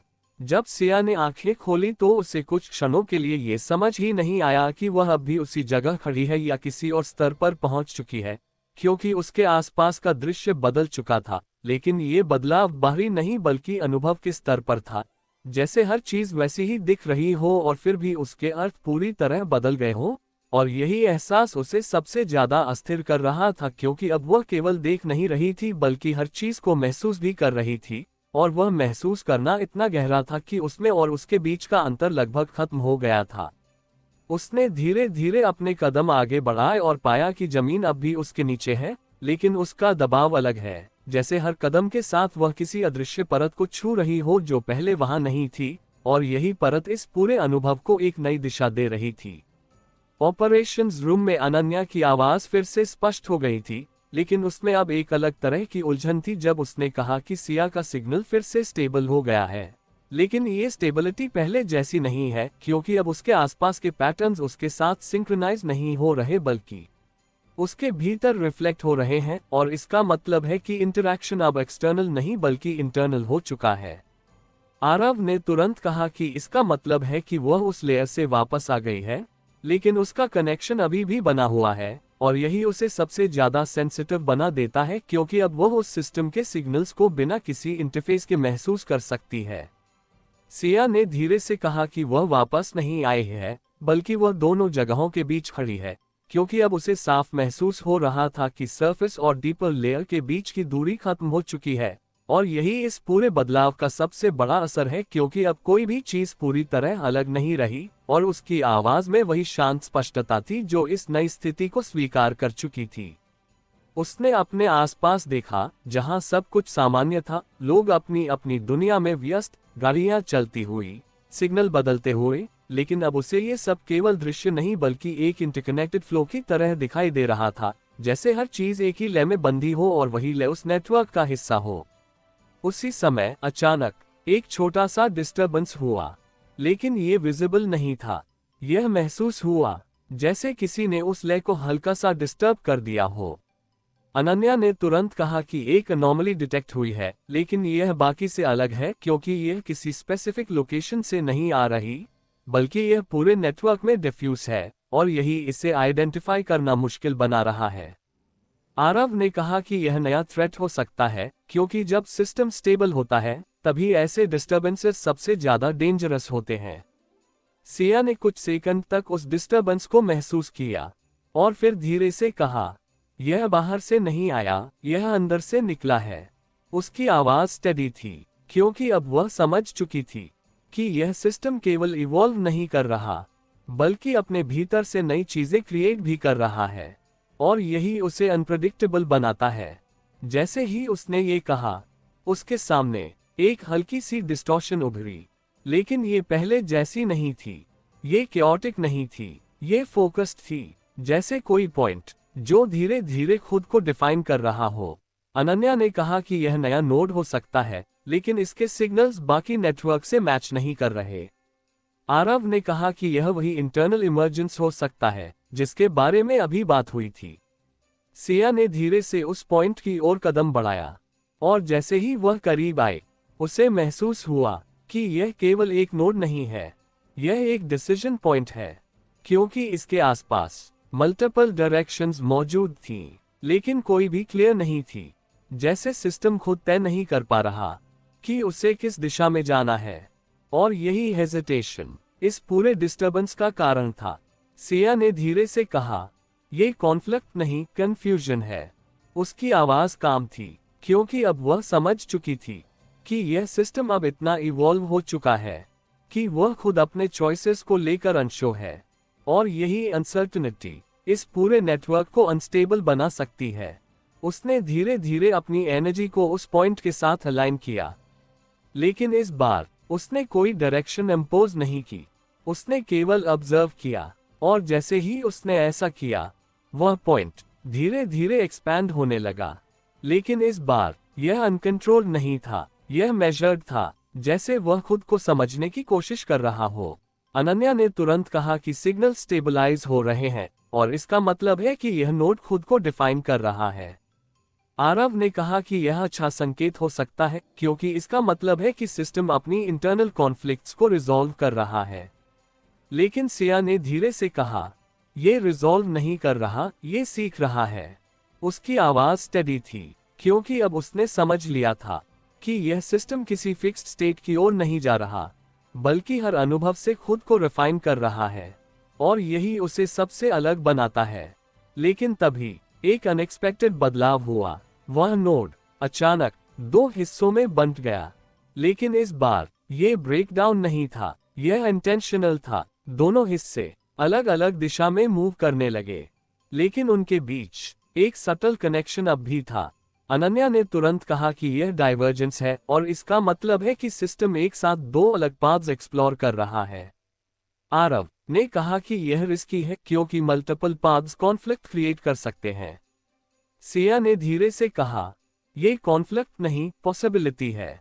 उसकी आवाज काम थी, क्योंकि अब वह समझ चुकी थी कि यह सिस्टम अब सिंगल पाथ पर नहीं चलेगा, यह मल्टीपल रियलिटीज को एक साथ एक्सप्लोर करेगा, और वही एक्सप्लोरेशन इसकी असली ताकत है।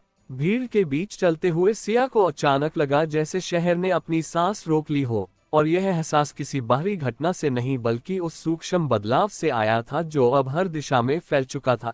क्योंकि जो दो रास्ते अभी अभी अलग हुए थे, उनका असर अब एक बिंदु तक सीमित नहीं रहा, बल्कि उन्होंने पूरे नेटवर्क में एक नई तरह की हलचल पैदा कर दी थी। और यह हलचल किसी शोर की तरह नहीं, बल्कि एक धीमी, लगातार बढ़ती हुई धड़कन की तरह थी जो हर सिस्टम के भीतर सुनाई दे रही थी। और यही उसे सबसे ज्यादा चिंतित कर रही थी, क्योंकि यह बदलाव किसी एक जगह को प्रभावित नहीं कर रहा था, बल्कि हर जगह अपनी मौजूदगी दर्ज कर रहा था। उसने चलते चलते अपने कदम रोक दिए और आंखें बंद कर ली, क्योंकि अब देखने से ज्यादा महसूस करना जरूरी था। और जैसे ही उसने ऐसा किया, उसे साफ महसूस हुआ कि वह दो अलग अलग प्रवाहों को एक साथ महसूस कर रही है, जैसे एक ही समय में दो अलग लय उसके भीतर चल रही हो। और यही संकेत था कि अब यह सिस्टम एक ही दिशा में नहीं बल्कि दो समानांतर दिशाओं में आगे बढ़ रहा है।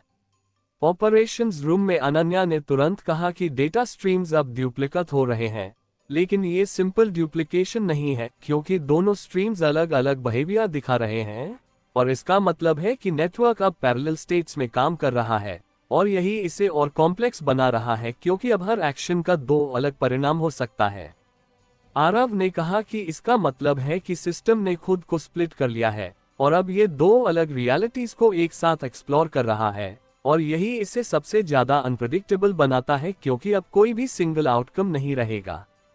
सिया ने धीरे से कहा कि यह स्प्लिट एक्सीडेंटल नहीं है, क्योंकि जब कोई सिस्टम इतने लेवल तक इवॉल्व करता है तो वह खुद को लिमिट नहीं करता बल्कि खुद को एक्सपैंड करता है। और यही एक्सपेंशन अब दो अलग पाथ्स के रूप में सामने आया है, और उसकी आवाज में वही गहराई थी जो इस पूरे बदलाव को समझ रही थी। उसने धीरे धीरे अपनी आंखें खोली और आसपास देखा, जहां सब कुछ पहले जैसा ही था, लेकिन अब उसे हर चीज में एक ड्युअलिटी दिखाई दे रही थी, जैसे हर ऑब्जेक्ट, हर मूवमेंट, हर इंटरैक्शन के दो वर्जन्स हो जो एक साथ मौजूद हो लेकिन पूरी तरह अलग हो। उसी समय अचानक उसके सामने एक ही जगह पर दो अलग अलग घटनाएं होने लगीं। एक तरफ एक का स्मूथली सिग्नल पार कर गई और उसी के साथ दूसरी तरफ उसी जगह पर वही का अचानक रुक गई। दोनों घटनाएं एक साथ लेकिन अलग अलग। अनन्या ने तुरंत कहा कि यह ओवरलैपिंग स्टेट्स हैं और इसका मतलब है कि सिस्टम ने दोनों पॉसिबिलिटीज को साइमल्टेनियसली एग्जीक्यूट किया है। आरव ने कहा कि यह डेंजरस है क्योंकि अगर रियलिटीज ओवरलैप करने लगे तो यह इंस्टेबिलिटी क्रिएट कर सकता है। सिया ने कुछ सेकंड तक उस सीन को देखा और फिर धीरे से कहा, यह ओवरलैप नहीं, सेपरेशन है। उसकी आवाज स्टेडी थी क्योंकि अब वह समझ चुकी थी कि यह सिस्टम दोनों पाथ्स को अलग अलग रख रहा है लेकिन उन्हें एक ही फ्रेम में दिखा रहा है और यही उसे सबसे ज्यादा कॉम्प्लेक्स बनाता है। उसने धीरे धीरे उस लोकेशन की ओर कदम बढ़ाया जहां ये ड्युअलिटी सबसे ज्यादा स्पष्ट थी और जैसे ही वह वहां पहुंची उसे महसूस हुआ कि स्पेस अब यूनिफॉर्म नहीं रहा।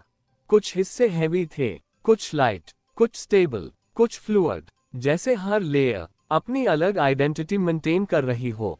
अनन्या ने कहा कि यह लोकलाइज्ड डाइवर्जेंस है और इसका मतलब है कि नेटवर्क के अलग अलग हिस्से अब अलग पाथ्स फॉलो कर रहे हैं। आरव ने कहा कि यह कंट्रोल से बाहर जा सकता है क्योंकि अगर डाइवर्जेंस बढ़ता गया तो सिस्टम फ्रैगमेंटेड हो सकता है। सिया ने धीरे से कहा, यह फ्रैगमेंटेशन नहीं, एवोल्यूशन है। उसकी आवाज काम थी क्योंकि अब उसने समझ लिया था कि यह सिस्टम खुद को तोड़ नहीं रहा बल्कि खुद को कई रूपों में फैलाकर समझने की कोशिश कर रहा है। लेकिन तभी एक अनएक्सपेक्टेड बदलाव हुआ। दोनों पाथ्स जो अभी तक अलग थे अचानक एक दूसरे के करीब आने लगे। लेकिन यह मर्ज स्मूथ नहीं था, यह अनस्टेबल था, जैसे दोनों रियलिटीज एक दूसरे को पुश कर रही हो। अनन्या ने तुरंत कहा कि इंटरफेरेंस बढ़ रहा है और इसका मतलब है कि दोनों पाथ्स एक दूसरे को अफेक्ट कर रहे हैं। आरव ने कहा कि यह कॉन्फ्लिक्ट में बदल सकता है क्योंकि जब दो अलग स्टेट्स इंटरैक्ट करती हैं तो इंस्टेबिलिटी बढ़ती है। सिया ने उस इंटरैक्शन को ध्यान से महसूस किया और फिर धीरे से कहा, यह कॉन्फ्लिक्ट नहीं, नेगोशिएशन है।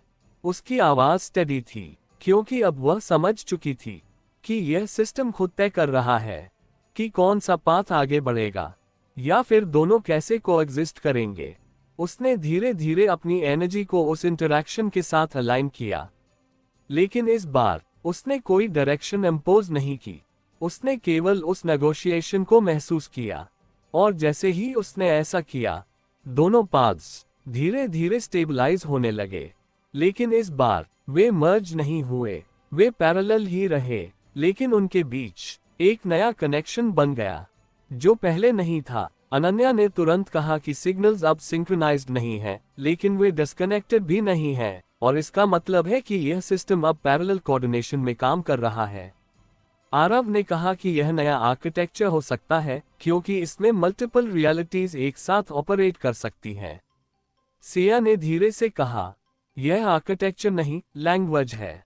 उसकी आवाज काम थी क्योंकि अब उसने समझ लिया था कि यह सिस्टम अब किसी स्ट्रक्चर में बंधा नहीं बल्कि एक कम्युनिकेशन पैटर्न में बदल चुका है जहां हर पाथ एक मैसेज है और हर इंटरैक्शन एक मीनिंग। लेकिन तभी एक नया डिस्टर्बेंस उभरा। इस बार यह सटल नहीं था, यह शार्प था, जैसे किसी ने इस पूरे फ्लो को अचानक काट दिया हो और उसी के साथ दोनों पाथ्स एक क्षण के लिए फ्रीज हो गए। अनन्या ने तुरंत कहा कि सिग्नल्स ड्रॉप हो रहे हैं और यह ड्रॉप नेचुरल नहीं है क्योंकि यह किसी एक्सटर्नल इंटरफेरेंस जैसा लग रहा है। आरव ने कहा कि इसका मतलब है कि कोई तीसरा एलिमेंट इस सिस्टम में एंटर कर गया है। सिया ने उस अचानक आई खामोशी को महसूस किया और फिर धीरे से कहा, यह बाहर से नहीं, यह पहले से यहां था। उसकी आवाज स्टेडी थी क्योंकि अब उसे एहसास हो गया था कि यह सिस्टम जितना दिखाई देता है उससे कहीं ज्यादा गहरा है और उसके भीतर अभी भी ऐसे हिस्से हैं जो सामने नहीं आए हैं और वही हिस्से अब धीरे धीरे अपनी मौजूदगी दिखा रहे हैं। अचानक आई उस खामोशी ने पूरे शहर को जैसे एक पतली कांच की परत में बंद कर दिया था, और सिया को साफ महसूस हुआ कि यह सामान्य रुकावट नहीं है, क्योंकि इसमें डर या अराजकता नहीं बल्कि एक अजीब सी सटीकता थी, जैसे किसी ने जानबूझकर हर चीज को उसी क्षण पर रोक दिया हो जहां वह सबसे ज्यादा संवेदनशील हो, और यही उसे सबसे ज्यादा असहज कर रहा था, क्योंकि अब तक जो भी बदलाव हुए थे उनमें एक प्राकृतिक प्रवाह था, लेकिन ये रुकावट उस प्रवाह के खिलाफ थी, जैसे कोई तीसरी शक्ति उस पूरे संतुलन को अपने तरीके से परख रही हो। उसने अपने आसपास देखा, जहां अभी भी वही दो समानांतर लय मौजूद थीं, लेकिन अब वे चल नहीं रही थीं, वे स्थिर थीं, और यही स्थिरता इस बात का संकेत थी कि किसी ने उनके बीच के संवाद को अस्थायी रूप से रोक दिया है। ऑपरेशंस रूम में अनन्या ने तुरंत कहा कि सभी डेटा स्ट्रीम्स अचानक फ्रीज हो गए हैं, लेकिन सिस्टम पूरी तरह बंद नहीं हुआ है, क्योंकि अंडरलाइंग एक्टिविटी अब भी मौजूद है, और इसका मतलब है कि यह शटडाउन नहीं बल्कि कंट्रोल्ड सस्पेंशन है, और यही इसे और खतरनाक बनाता है, क्योंकि अब यह स्पष्ट नहीं है कि यह कब और कैसे फिर से एक्टिवेट होगा। आरव ने कहा कि यह एक्सटर्नल ओवरराइड हो सकता है, क्योंकि अगर सिस्टम खुद को इस तरह रोकता तो उसमें कुछ इंस्टेबिलिटी दिखती, लेकिन यहाँ सब कुछ बहुत क्लीन है, और यही संकेत है कि यह किसी और लेवल से कंट्रोल हो रहा है। सिया ने धीरे से कहा कि यह कंट्रोल नहीं है, क्योंकि कंट्रोल हमेशा डायरेक्शन देता है, लेकिन यहाँ कोई डायरेक्शन नहीं है, केवल पॉज है, और उसकी आवाज में वही गहराई थी जो इस पूरे बदलाव को पहचान रही थी। उसने धीरे धीरे अपने कदम उस फ्रोजन स्पेस के भीतर आगे बढ़ाए, और जैसे ही उसने ऐसा किया, उससे महसूस हुआ कि वह उस स्थिरता के भीतर भी मूवमेंट कर पा रही है, जैसे वह उस लेयर से थोड़ा अलग हो चुकी हो जहां बाकी सब कुछ रुका हुआ है, और यही उसे इस स्थिति को समझने का एक नया पर्सपेक्टिव दे रहा था। अचानक उसके सामने एक नई प्रेजेंस उभरी, लेकिन ये पहले जैसी नहीं थी। ये क्लियर थी, शार्प, डिफाइंड, जैसे उसने खुद को छुपाने की कोशिश ही नहीं की हो। अनन्या ने तुरंत कहा कि यह सिग्नल कंप्लीटली अलग है, और इसका मतलब है कि यह नेटवर्क का हिस्सा नहीं है, क्योंकि इसके पैटर्न्स किसी भी नोन बिहेवियर से मैच नहीं करते।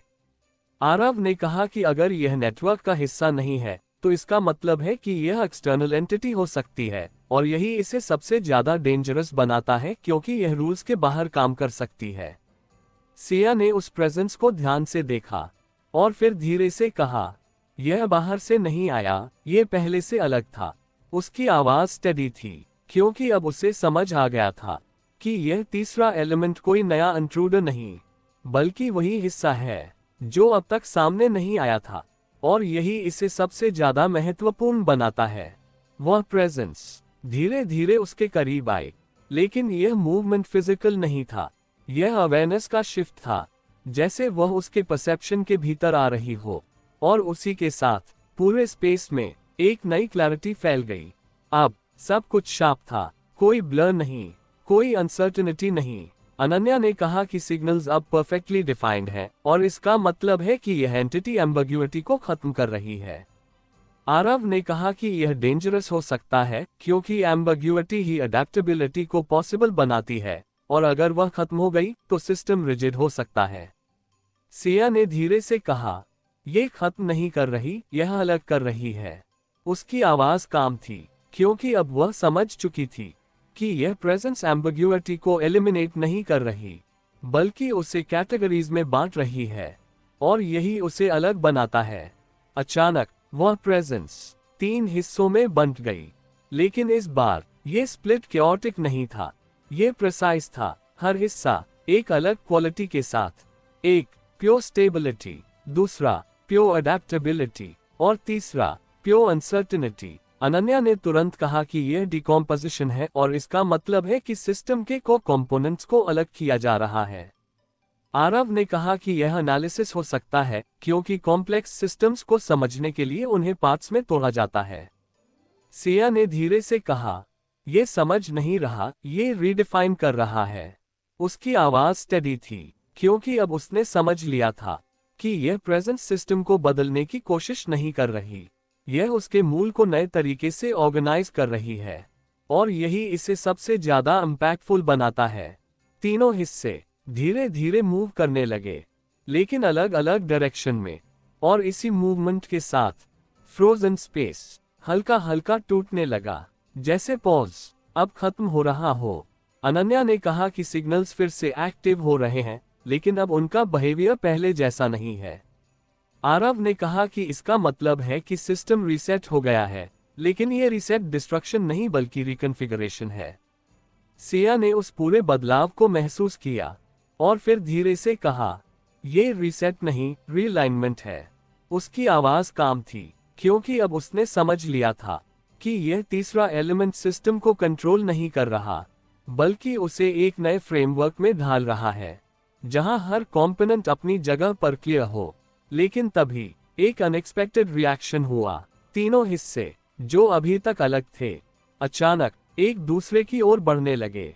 लेकिन इस बार यह मर्ज नहीं था, ये कलिजन था, और उसी क्षण पूरे स्पेस में एक तेज शॉक फैल गया। अनन्या ने तुरंत कहा कि सिग्नल स्पाइक कर रहे हैं और यह स्पाइक अनस्टेबल है। आरव ने कहा कि यह ब्रेकडाउन हो सकता है, क्योंकि जब अपोजिंग एलिमेंट्स कोलाइड करते हैं तो इंस्टेबिलिटी बढ़ती है। सिया ने उस कलिजन को ध्यान से महसूस किया और फिर धीरे से कहा, ये टूट नहीं रहा, ये चुन रहा है। उसकी आवाज स्टेडी थी, क्योंकि अब उसे समझ आ गया था कि यह सिस्टम अब अपने मूल कंपोनेंट्स के बीच एक फाइनल अलाइनमेंट तय कर रहा है, और वही अलाइनमेंट इस पूरे नेटवर्क की अगली पहचान बनेगा। और उसी क्षण वह कलिजन एक नई रोशनी में बदल गया, जो पहले से अलग थी, और उसी के साथ पूरे स्पेस की लय फिर से शुरू हो गई। लेकिन इस बार वह पहले जैसी नहीं थी, वह पूरी तरह बदल चुकी थी। एपिसोड 140। रोशनी के उस तेज फटने के बाद जब सब कुछ फिर से चलने लगा तो सिया ने सबसे पहले यही महसूस किया कि अब जो गति लौटकर आई है वह पहले जैसी नहीं है, क्योंकि उसमें एक अजीब सी सटीकता थी, जैसे हर चीज पहले से ज्यादा स्पष्ट हो गई हो और हर क्रिया के पीछे का कारण अब छुपा नहीं बल्कि खुला हुआ हो। और यही बदलाव उसे सबसे ज्यादा चौंका रहा था, क्योंकि अब तक ये सिस्टम अपनी जटिलता के कारण समझ से बाहर था, लेकिन अब वह खुद को सरल नहीं बल्कि पारदर्शी बना रहा था, और यही पारदर्शिता इस पूरे खेल को एक नए स्तर पर ले जा रही थी। उसने धीरे धीरे अपनी सांस को नियंत्रित किया और उस नई लय को महसूस करने की कोशिश की, जो अब पूरे स्पेस में फैल चुकी थी, क्योंकि यह लय केवल मूवमेंट नहीं बल्कि इंटेंट को भी दर्शा रही थी, और यही उसे समझने का सबसे महत्वपूर्ण हिस्सा था। ऑपरेशंस रूम में अनन्या ने तुरंत कहा कि सिग्नल्स अब क्लीन है, और यह क्लेनलीनेस आर्टिफिशियल नहीं बल्कि इनहेरेंट लग रही है, जैसे सिस्टम ने खुद को ऑप्टिमाइज कर लिया हो। और इसका मतलब है कि अब इसमें अननेसेसरी फ्लक्चुएशंस नहीं है, और यही इसे एफिशिएंट बनाता है। आरव ने कहा कि यह एफिशिएंसी डेंजरस हो सकती है, क्योंकि जब कोई सिस्टम इतना रिफाइंड हो जाता है तो उसमें एरर की गुंजाइश बहुत कम रह जाती है, और यही उसे रिजिड बना सकता है, और अगर रिजिडिटी आ गई तो अडेप्टेबिलिटी खत्म हो सकती है। सिया ने धीरे से कहा कि एफिशिएंसी और रिजिडिटी एक ही चीज नहीं है, क्योंकि अगर सिस्टम खुद को बदल सकता है तो वह रिजिड नहीं होगा। और उसकी आवाज में वही शांत गहराई थी जो इस पूरे बदलाव को समझ रही थी। उसने अपने आसपास देखा, जहां अब सब कुछ परफेक्टली अलाइंड लग रहा था, जैसे हर लेयर अपने सही स्थान पर बैठ गई हो, और यही अलाइनमेंट इस बात का संकेत था कि अभी जो कलिजन हुआ था उसने सिस्टम को तोड़ा नहीं बल्कि उसे एक नए ढांचे में ढाल दिया है। उसी समय अचानक उसके सामने एक सीक्वेंस उभरा, लेकिन ये कोई पैटर्न नहीं था, यह इवेंट्स थे जो एक के बाद एक तेजी से अनफोल्ड हो रहे थे। अनन्या ने तुरंत कहा कि यह रियल टाइम प्रोजेक्शन है, और इसका मतलब है कि सिस्टम अपने नेक्स्ट एक्शंस को विजुअलाइज कर रहा है। आरव ने कहा कि यह प्रेडिक्टिव नहीं बल्कि प्रीएम्प्टिव बिहेवियर है, क्योंकि यह एक्शंस को पहले ही डिफाइन कर रहा है। सिया ने कुछ सेकंड तक उस सीक्वेंस को देखा और फिर धीरे से कहा, यह भविष्य नहीं दिखा रहा, ये निर्णय ले रहा है। उसकी आवाज स्टेडी थी, क्योंकि अब वह समझ चुकी थी कि यह सिस्टम अब केवल पॉसिबिलिटीज एक्सप्लोर नहीं कर रहा, बल्कि एक्टिवली अपनी डायरेक्शन तय कर रहा है। सीक्वेंस के भीतर उसने देखा कैसे अलग अलग लेयर्स एक साथ मूव कर रही हैं। कोई डिले नहीं, कोई हेजिटेशन नहीं, सब कुछ सिंक्रोनाइज्ड। लेकिन इसी सिंक्रोनाइजेशन के भीतर एक सटल टेंशन भी था, जैसे हर एक्शन एक प्रिसाइज कैलकुलेशन के बाद हो रहा हो। अनन्या ने कहा कि यह डिटर्मिनिस्टिक बिहेवियर है, और इसका मतलब है कि सिस्टम रैंडमनेस को एलिमिनेट कर रहा है। आरव ने कहा कि यह डेंजरस हो सकता है क्योंकि रैंडमनेस ही क्रिएटिविटी को अलाउ करती है। सिया ने धीरे से कहा, यह रैंडमनेस खत्म नहीं कर रहा, यह उसे कंट्रोल कर रहा है। उसकी आवाज काम थी क्योंकि अब वह समझ चुकी थी कि यह सिस्टम केओस को हटाने की कोशिश नहीं कर रहा, बल्कि उसे एक फ्रेमवर्क में डाल रहा है और यही इसे अलग बनाता है। लेकिन तभी एक अनएक्सपेक्टेड बदलाव हुआ। सीक्वेंस अचानक रुक गया, लेकिन इस बार यह पॉज पहले जैसा नहीं था। यह सेलेक्टिव था, कुछ पार्ट्स कंटिन्यू कर रहे थे और कुछ कंप्लीटली फ्रीज हो गए थे। अनन्या ने तुरंत कहा कि यह सेलेक्टिव एग्जीक्यूशन है और इसका मतलब है कि सिस्टम ने कुछ एक्शंस को प्रायोरिटाइज किया है और बाकी को सस्पेंड कर दिया है। आरव ने कहा कि यह रिसोर्स ऑप्टिमाइजेशन हो सकता है क्योंकि कॉम्प्लेक्स सिस्टम्स हमेशा सबसे महत्वपूर्ण एक्शंस को पहले एग्जीक्यूट करते हैं। सिया ने धीरे से कहा, यह प्रायोरिटाइज नहीं कर रहा, यह डिस्कार्ड कर रहा है। उसकी आवाज स्टेडी थी क्योंकि अब उसे समझ आ गया था कि यह सिस्टम अब केवल एफिशिएंट नहीं बल्कि डिसाइसिव हो गया है और यही उसे सबसे ज्यादा पावरफुल बनाता है। उसने उस फ्रोजन पार्ट्स को ध्यान से देखा और महसूस किया कि वे कंप्लीटली इनएक्टिव नहीं हैं। उनमें एक लेटेंट एनर्जी अब भी मौजूद है, जैसे वे पूरी तरह खत्म नहीं हुए बल्कि टेम्पररी होल्ड पर रखे गए हों। और यही उसे यह समझा रहा था कि यह सिस्टम कुछ भी पूरी तरह खत्म नहीं करता, वह केवल उसे समय के अनुसार इस्तेमाल करता है। अनन्या ने कहा कि सस्पेंडेड सिग्नल्स अभी भी ट्रेसेबल हैं और इसका मतलब है कि वे फ्यूचर में रिएक्टिवेट हो सकते हैं। आरव ने कहा कि यह लेड एग्जीक्यूशन मॉडल हो सकता है जहां डिफरेंट एक्शंस अलग अलग समय पर एक्टिवेट होते हैं। सिया ने धीरे से कहा, यह एग्जीक्यूशन नहीं, ऑर्केस्ट्रेशन है। उसकी आवाज काम थी क्योंकि अब उसने समझ लिया था कि यह सिस्टम एक्शंस को एग्जीक्यूट नहीं करता, वह उन्हें अरेंज करता है जैसे कोई कॉम्पोजिशन, और हर एलिमेंट अपनी सही जगह पर आता है सही समय पर। लेकिन तभी एक नया डिस्टर्बेंस उभरा। इस बार यह सटल नहीं था, यह शार्प और डायरेक्ट था, जैसे किसी ने इस पूरी कॉम्पोजिशन को अचानक डिसरप्ट कर दिया हो। अनन्या ने तुरंत कहा कि एक अननोन सिग्नल एंटर हुआ है और यह एग्जिस्टिंग पैटर्न्स से मैच नहीं करता। आरव ने कहा कि यह एक्सटर्नल इंटरफेरेंस हो सकता है क्योंकि यह सिस्टम के कंट्रोल से बाहर लगता है।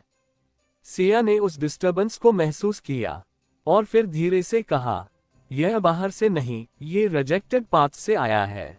उसकी आवाज स्टेडी थी क्योंकि अब उसे एहसास हो गया था कि जो एलिमेंट्स सिस्टम ने डिस्कार्ड किए थे वे पूरी तरह खत्म नहीं हुए, वे एक नई फॉर्म में वापस आ रहे हैं। और यही इस पूरे सिस्टम की सबसे बड़ी चुनौती बनने वाला था, क्योंकि अब ये केवल ऑर्गेनाइज्ड स्ट्रक्चर नहीं रहा, बल्कि उसके भीतर एक ऐसी फोर्स भी मौजूद है जो उस ऑर्गेनाइजेशन को चुनौती दे सकती है। और वही कॉन्फ्लिक्ट अब धीरे धीरे सामने आने लगा। तो दोस्तों, यह था आज का एपिसोड। आशा करता हूँ कि आपको हमारी कहानी पसंद आई होगी। यदि आपको हमारी यह कहानी अच्छी लग रही है और आप आगे के नए एपिसोड सुनना चाहते हैं तो हमारे चैनल को सब्सक्राइब करें और बेल आइकन दबाकर ऑल विकल्प पर क्लिक करें ताकि आपको हमारे नए अपलोड किए गए एपिसोड की नोटिफिकेशन मिलती रहे। इस वीडियो को लाइक करना न भूलें और इसे अपने परिवार और दोस्तों के साथ जरूर शेयर करें। धन्यवाद।